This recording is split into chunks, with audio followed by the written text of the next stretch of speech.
What up, guys? I'm back, and I'm doing two for Tuesdays, and this is JD's little project where you talk about two obscure superheroes.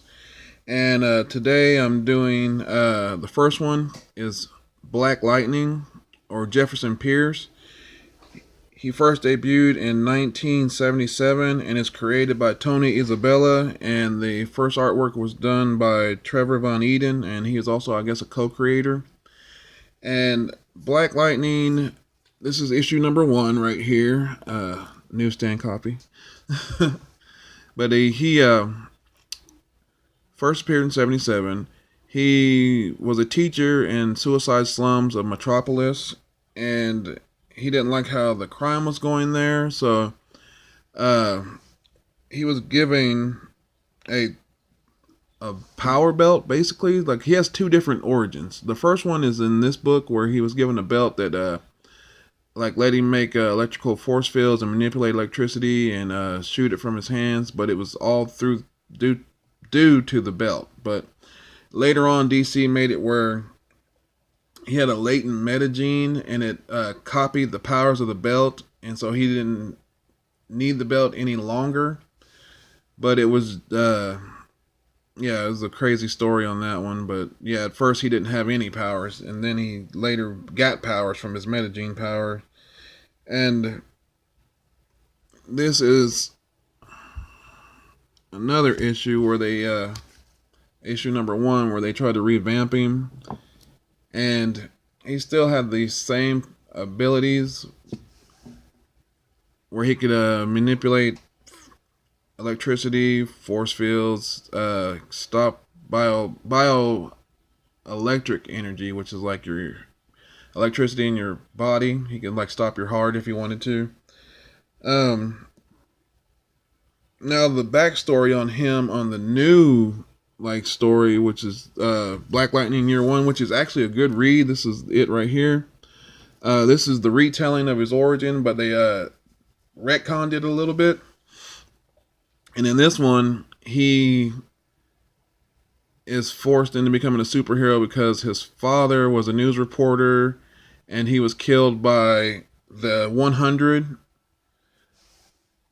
And his main villain is Tobias Wales, which is a crooked politician, and that was the reason why his father was killed. So that's why he took up the mantle of Black Lightning in this issue.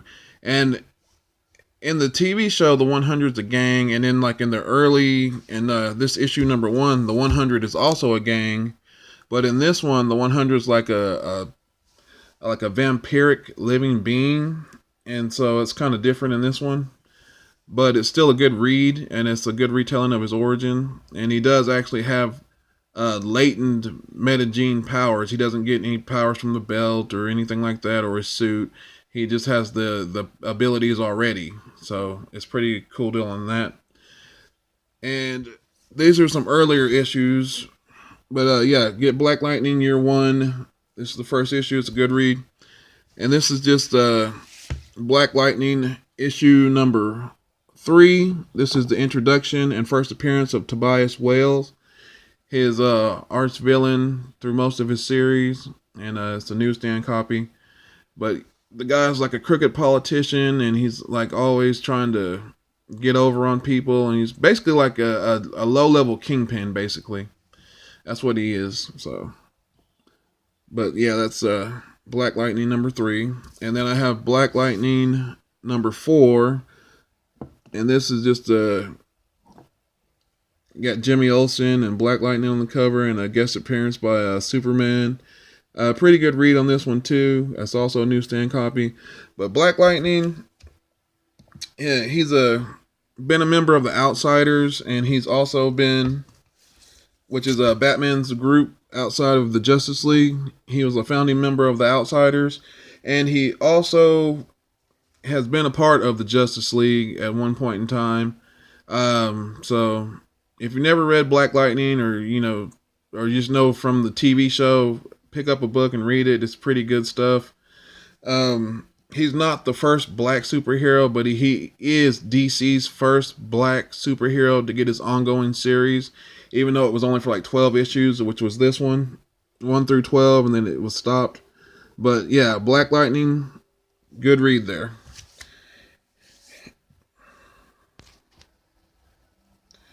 And the next hero that I'm going to talk about, he is deceased, and he's pretty much been one of my favorite X-Men back in the day, and still kind of is.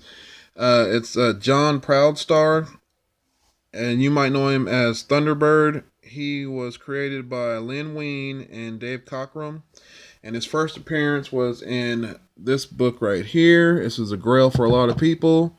Giant size X-Men, and you can see Thunderbirds right here in the back.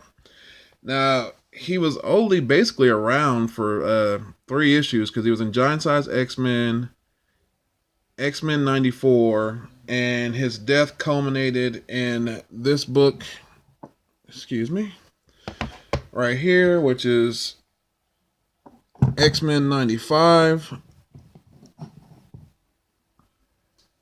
where he is killed in basically a plane crashed into a mountain. I'll leave a link in the description because I did a video on most significant deaths, and I'll leave a link in that, but it depicts the death of Thunderbird. But yeah, he's a mutant born with super strength and super speed, basically. Well, not like Quicksilver level, but like he could run up to like, I think it was like 60 miles an hour at long paces where, like most people would give out pretty quick. He could lift up to, I believe it was 2 tons, but they never really figured out how strong he could be because he died so young. So he wasn't on the level of Colossus at the time, but he was a pretty strong dude. And he is always going to be, to me, one of the most undervalued X-Men. But his legacy lived on through his brother James, which he became a Thunderbird for a while, and then he turned into Warpath, and I still like Warpath too, but it to me it's like I've always liked Thunderbird for some reason. So yeah, you ever get a chance, grab issue 95, and everybody wants to grab Giant Size X-Men, so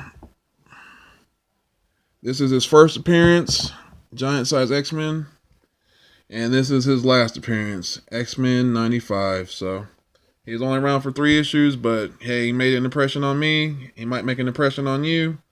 Who knows? But yeah, pretty good superhero in my opinion,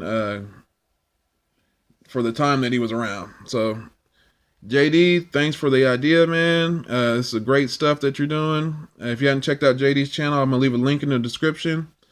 You guys have a good one. And you remember my motto, low grade's better than no grade. If you don't got a grade, you can't get in the game. And I'll check you guys later in the next video.